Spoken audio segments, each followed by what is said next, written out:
नमस्कार दोस्तों, मेरा नाम है अजीत सिंह और पैसा बाजार हब में आप सभी का स्वागत है।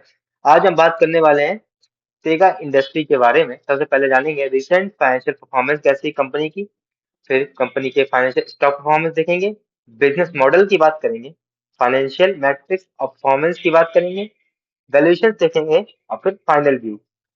चलिए स्टार्ट करते हैं। सबसे पहले recent financial performance.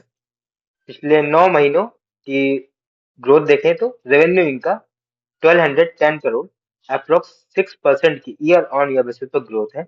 EBITDA margin 18% के हैं, जबकि पिछले पहले थे 20% के। तो यहाँ पे देखें डाउन हुआ है इबिट्टा मार्जिन। इबिट्टा मार्जिन पर जो इम्पैक्ट आया है वो आया है of acquisition of employer cost adjustment का। कोर मार्जिन की बात करें तो अगर इन चीजों को हटा दें तो 20% के ऊपर है। क्वार्टर 3 2026 की बात करें, रेवेन्यू स्टेबल है 417 करोड़ पर। इबिट्टा मार्जिन की बात करें तो 14% पे है, जबकि लास्ट ईयर थे 24% पर। स्टॉक परफॉर्मेंस की बात करें तो एक साल में 32% का रिटर्न है, तो लॉन्ग टर्म में अच्छा रिटर्न दिया है। पिछले 6 महीनों में -12% का रिटर्न है, करेक्शन केस मानेंगे इसे। और पिछले 3 महीनों में देखें 9.5% का माइनस रिटर्न है, जो कि मार्जिन कंसर्न और प्रमोटर की सेलिंग हो सकती है। और पिछले 1 महीने में देखें तो +2.5% का रिटर्न है, जो कि पॉसिबल स्टेबलाइजेशन है शेयर का, कि शेयर अब स्टेबल हो गया है।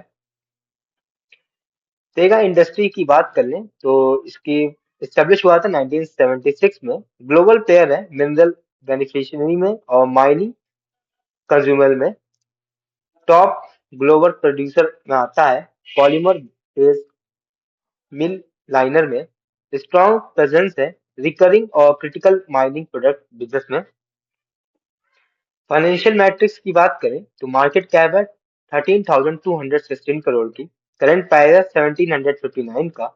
इनका हाई है 2,130 का और लो है 1,200 का। पीई रेशियो 65.5 का है, प्रीमियम वैल्यूएशन इंडिकेट कर रहा है।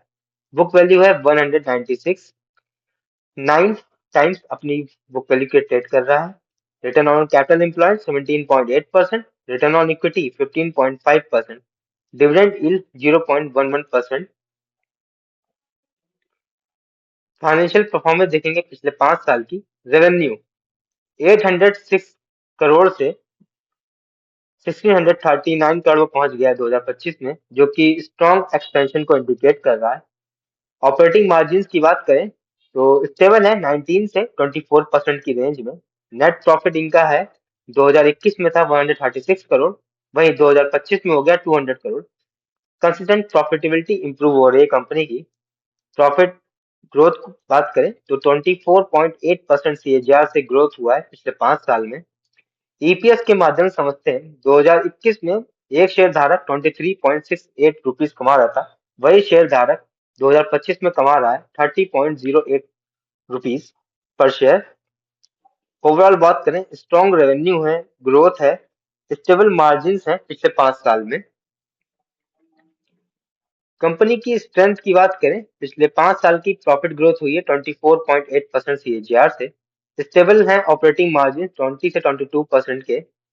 स्ट्रॉन्ग ग्लोबल माइनिंग की कंपनी है, रिकरिंग डिमांड मॉडल पे काम करती है। कंपनी की ऑर्डर बुक है 1114 करोड़ की, जिसमें से 810 करोड़ ये लोग विद इन 12 मंथ एग्जीक्यूट करेंगे, जो कि गुड रेवेन्यू विजिबिलिटी इंडिकेट कर रहा है कंपनी की। कंसर्न या फिर कहें वीकनेस क्या है, हाई वैल्यूएशन पर ट्रेड कर रही है। पीई रेशियो 65 का है और price to book value 9 times है। प्रमोटर्स की होल्डिंग की बात करें 74.8% से घट करके 67.27% हो गई है दिसंबर 2025 में। रिसेंट मार्जिन की बात करें तो थोड़ा सा प्रेशर है उन पे एक्विजिशन का और रेगुलेटरी कॉस्ट का। पॉलीकॉप एक्विजिशन अपडेट, इन्होंने पॉलीकॉप का एक्विजिशन किया है, उसकी बात कर लें तो स्टेक इसमें इन्होंने इंक्रीज करके 84% कर लिया है। टारगेट है 31 मार्च 2026 तक ये पूरा कंप्लीट कर लेंगे। रेगुलेटरी अप्रूवल्स और प्रोसेसिंग और मल्टीपल कंट्रीज में चाहिए होंगे, उस पर भी काम चल रहा है। इसके बाद इनकी स्ट्रेंथ बढ़ जाएगी, ग्लोबल स्केल बढ़ जाएगा, प्रोडक्ट पोर्टफोलियो बढ़ जाएगा। शेयर होल्डिंग पैटर्न की बात करें, प्रमोटर्स की होल्डिंग 74.8% है, जो अब घट करके हो गई है 67.27%। फॉरेन इंस्टीट्यूशन की होल्डिंग 1.5% से बढ़ करके 1.8% हो गई है। डोमेस्टिक इंस्टीट्यूशन की बात करें तो काफी बड़ी रिकवरी आई है, 18.6% हो गई है दिसंबर 2025 में। प्रमोटर्स की होल्डिंग की बात करें तो यहाँ पर भी, सॉरी, पब्लिक होल्डिंग की बात करें तो 4.7 से बढ़ करके 12.6% हो गई है। प्रमोटर्स का स्टेक घटा है, जबकि पब्लिक शेयर होल्डिंग बढ़ी है। और अब हम फाइनेंशियल वैल्यूएशन देखेंगे कंपनी के। पीई रेशियो कंपनी का है 65.5 का, जबकि इंडस्ट्री का है 50 का। आइडियल रेंज होनी चाहिए 35 से 45 का। तो ट्रेड कर रही है कंपनी प्रीमियम वैल्यूएशन पर, तो एक्सपेंसिव लग रहा है। प्राइस टू बुक वैल्यू की बात करें तो निकल के आता है 8.9 टाइम्स। आइडियल रेंज होनी चाहिए मैन्युफैक्चरिंग कंपनी के लिए 3 से 5 के बीच में, तो हाईली ओवर वैल्यूड है बुक वैल्यू के हिसाब से। रिटर्न ऑन इक्विटी की बात करें तो 15.5% है, आइडियल रेंज होनी चाहिए 18 से 20% के ऊपर प्रीमियम वैल्यूएशन के लिए, तो मॉडरेट मानेंगे, लेकिन जस्टिफाई नहीं करती है क्योंकि price to book value ratio काफी ज्यादा हाई है। रिटर्न ऑन कैपिटल एम्प्लॉयड की बात करें तो है 17.8%। आइडियल रेंज होनी चाहिए 20% से ऊपर स्ट्रॉन्ग कैपिटल इफिशियंसी के लिए, तो अपने बेंचमार्क से थोड़ा सा नीचे है। पैग रेशियो की बात करें तो प्रॉफिट ग्रोथ हुई है इनकी 24.8% से। पीई रेशियो 65.5 का है। पैग रेशियो निकल के आता है 2.6 का। आइडियल होनी चाहिए 1.5 से नीचे। तो ग्रोथ एडजस्टेड स्टॉक है, वैल्यूएशन स्टेप कर रहा है। ओवरऑल बात करें, तेगा इंडस्ट्री स्ट्रॉन्ग ग्रोथ कंपनी है, ट्रेड कर रही है प्रीमियम वैल्यूएशन पे। अगर हम देखें इंडस्ट्री एवरेज से ऊपर है, इनके ratios limited margin of safety को दिखा रहे हैं। तो ये वीडियो हमारे सिर्फ और सिर्फ एजुकेशनल पर्पज के लिए है, कोई भी बाई सेल की रिकमेंडेशन नहीं है।